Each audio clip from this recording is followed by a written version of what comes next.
1 मार्च 2025 को ना 3 इंडियन मारे गए थे। दूसरा 8 मई 2025 को ना यहाँ पर फिर से एक इंडियन सेलर मारा। महीनों भर घर घर से अपने परिवार से अपने बच्चों से दूर रह के एक व्यक्ति जॉब करता है और पता चलता है 1 महीने बाद कि भाई वो तो रहा ही नहीं। अगर ईरान साइड से देखा जाए ना तो 3650 प्लस बोल रहा है।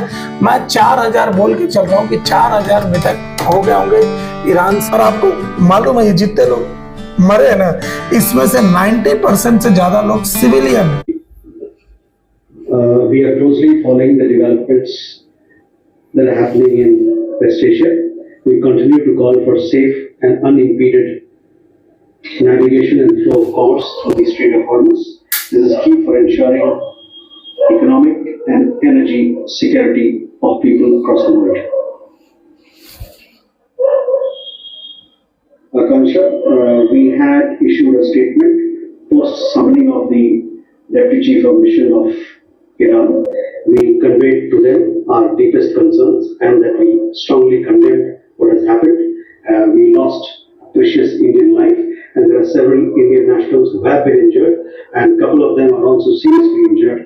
So we conveyed our strongest protest with the Iranian side on this particular matter, that these attacks which we condemn must stop at the earliest. At the same time, there should be de-escalation and the two sides should come to the negotiating table and take the path of dialogue and diplomacy so that peace and stability can be ensured. ये थे हमारे ministry of external affairs के जो official है रणधीर जायसवाल जी।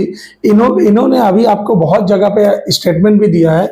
आप देखेंगे पूरे जितने भी अभी भारत की तरफ से ऑफिशियल स्टेटमेंट आ रही है ना, वो इन्हीं के साइड से आ रही है। तो ये किस बारे में बात कर रहे हैं, मैं पहले चाहता हूँ आपको वीडियो देख लें जिसमें स्ट्रेट ऑफ हॉर्मुज में 2 जहाज आपस में टकरा गए। ये देखिए, ये वाला ये वीडियो है जो कि अभी बहुत ही ट्विटर में बहुत ही ज्यादा वायरल है। आप देख सकते हैं इसको कभी भी।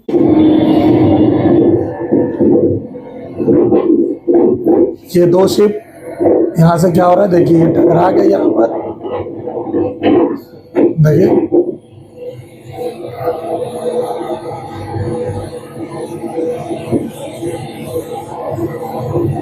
ये बहुत ही ज्यादा अभी सोशल मीडिया में वायरल भी है।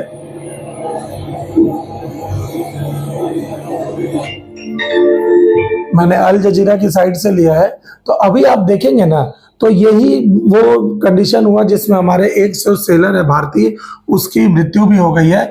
आप समझ आ रहा है कि किस चीजों पे भारत इस पे बात कर रहा है। हॉर्मुज जहाज हमले में नाविक की मौत के बाद ना भारत का ईरान को कड़ा संदेश, इसीलिए रणधीर जायसवाल जी ने ईरान के सामने भारत का प्रोटेस्ट रखा है। क्लियर हो रहा है। अब आप देखेंगे ना, मैं बस आपको बता रहा हूं कि ये जो यूएस ईरान वॉर है ये चलने से हुआ क्या है। अब तक मैं आपको मृतकों की संख्या दिखा देता हूं। ऑफिशियल है ये, आप देख पाएंगे। The actual number is likely higher, but अभी ये पूरा मैं कहां से ये रिपोर्ट उठाया हूं, ह्यूमन राइट जो न्यूज एजेंसी है ना, यहां से नहीं आया हूं, मिनिस्ट्री ऑफ हेल्थ लेबनान, ये सब जगह से मैंने ये स्क्रीनशॉट लिया हुआ है। आप देखेंगे यहाँ पर ना यूएस ईरान वॉर में अब तक मृतकों की संख्या अगर ईरान साइड से देखा जाए ना तो 3650 प्लस बोल रहा है। मैं 4000 बोल के चल रहा हूँ कि 4000 मृतक हो गए होंगे ईरान से, मिनिमम है, ठीक है ना। लेबनान से 4000 से ज्यादा हो गया, मतलब 5000 ले लीजिए। इराक में 117 प्लस है, इजराइल में 39 प्लस हो गया और ये यूनाइटेड स्टेट्स में 14 हो गया। अदर रीजन जैसे कतर, ओमान, बहरीन, ये सब जगह में 44 प्लस हो गए। और आपको मालूम है ये जितने लोग मरे हैं ना, इसमें से 90% से ज्यादा लोग सिविलियन है।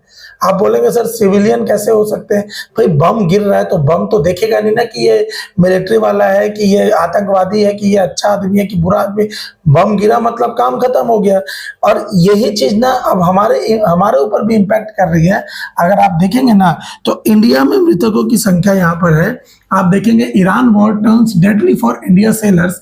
आप देखेंगे 1 मार्च 2025 को ना 3 इंडियन मारे गए थे, सुनील कुमार, विद्युत और एक राकेश कुमार सिंह।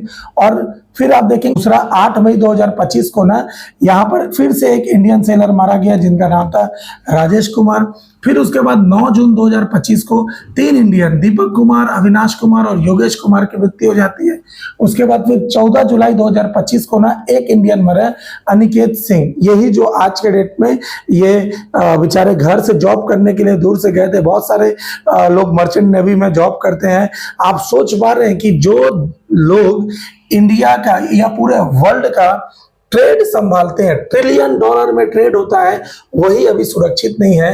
ये सबसे बड़ा प्रश्न चिन्ह है दोनों देशों के लिए, ना ईरान ना यूएस, दोनों देशों के लिए, कि भाई आपके साइड से भी बहुत लोग ये ट्रेड करवाते हैं, आपका देश भी इसी से चल रहा है, तो कम से कम सेलर की सुरक्षा ये दोनों देशों को करना चाहिए।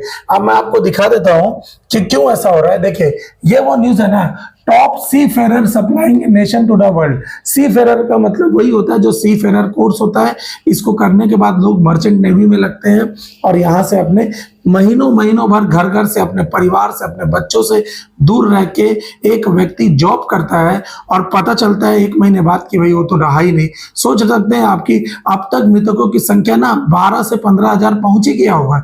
फिर भी ये जो वॉर चल रहा है, गाजा का तो मैं गिन ही नहीं रहा हूं, अब तक ये वॉर में कितने लोग मर गए, आपको पता चल रहा है कि भाई कितने परिवार बदल गया होगा, कितने लोग बेदखल हो गए होंगे, बेघर हो गए होंगे, अभी कितने लोग हॉस्पिटल में अपने जान से खेल रहे होंगे, कितने लोग का परिवार का कोई व्यक्ति होगा जो अब दम तोड़ दे, ऐसा चीजें चल रहा होगा हॉस्पिटल में।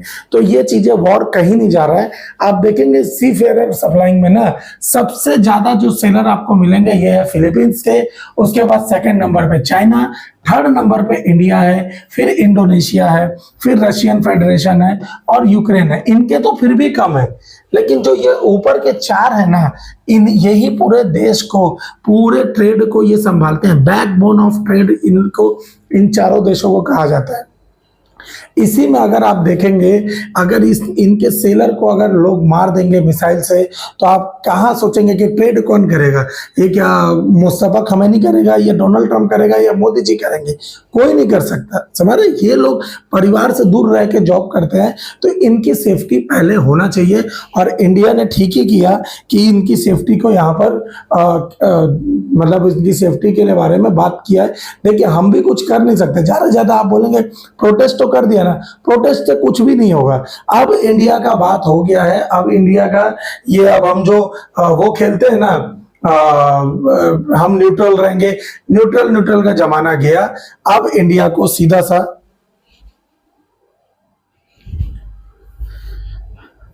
अब इंडिया को कहीं ना कहीं एक स्टांस लेना पड़ेगा और बीच में मीडिएटर का काम करना ही पड़ेगा। क्योंकि आपको मैं इसलिए ऐसा बोल रहा हूं ना, क्योंकि यहां पर देखिए, भारत खत्म करा सकता है ईरान युद्ध, पाकिस्तान तो खुद ही जूझ रहा है। इजराइल ने रखी मांग, जानिए क्यों? ये 31 मार्च 2026 का, इस पर मैंने आपको वीडियो भी बनाया था कि यहाँ पर ईरान में चल रहे युद्ध को लेकर पाकिस्तान मध्यस्थता के लिए आगे आगे कूद रहा है, लेकिन इस युद्ध में शामिल इजराइल ने प्रस्ताव रखा है कि युद्ध में भारत से बेहतर मध्यस्थ हो सकता है। इजराइल दूत ने ये डिमांड रखी और कहा है कि भारत के काम ये बेहतर तरीके से कर सकता है। और ये सही बात है, क्योंकि इंडिया का जो रिलेशन है ना, वो ईरान से भी बहुत अच्छा है, यूएसए से भी अच्छा है। हमारा कोई यूएस से झगड़ा वगड़ा नहीं है। और टैरिफ वॉर में अभी हम लोग फंसे हुए हैं यूएस के साथ, बट हम भी यूएस को नेगोशिएट करके मना सकते हैं, ठीक है ना? तो यूएसए के साथ इजराइल से हमारा अच्छा खासा रिलेशन नहीं है। हम तीनों को एक टेबल पे बैठा सकते हैं, अपने देश में चाहे और किसी भी देश में हम बैठा सकते हैं। अब ये समय आ गया है कि हम, और बेंजामिन नेतन्याहू खुद बोले भी थे कि यहाँ पर क्या है, आप देखेंगे इस जगह पर ना, I was in the cabinet of the Israeli government. I might not be attacking the only powerful ally that I have anywhere left in the entire world. I respect J.D. Vance. We have a very good relationship, but it doesn't mean that I agree with everything that he says. We have some other friends, like a small country called India. You know, it has 1.4 billion people and more. You know, we have a tremendous support there. देखिए बोले भी थे कि हमको India से ना tremendous support मिलता है हमेशा, और हम चाहते हैं कि भाई इंडिया ये चीज़ों को मध्यस्थता करे, और सही में इंडिया एक अच्छा बेटर मीडिएटर साबित हो सकता है, ना कि वो भिखमंगा पाकिस्तान। वो कुछ नहीं करा रहा है, सिर्फ और सिर्फ क्या है, बस उसको पैसा चाहिए।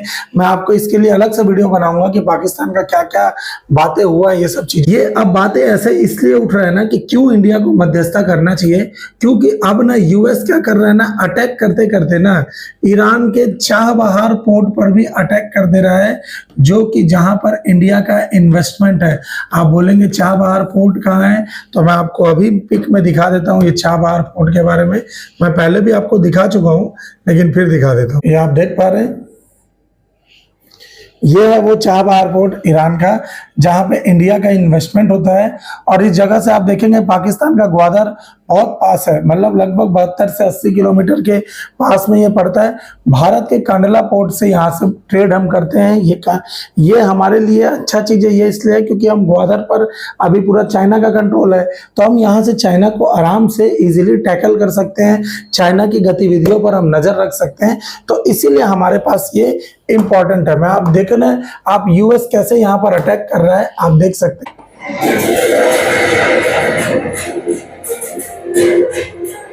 ये देख पा रहे हैं, ये सब चाबहार पोर्ट का है। ये ईरान का कितना अटैक हो रहा है, मैसिव अटैक।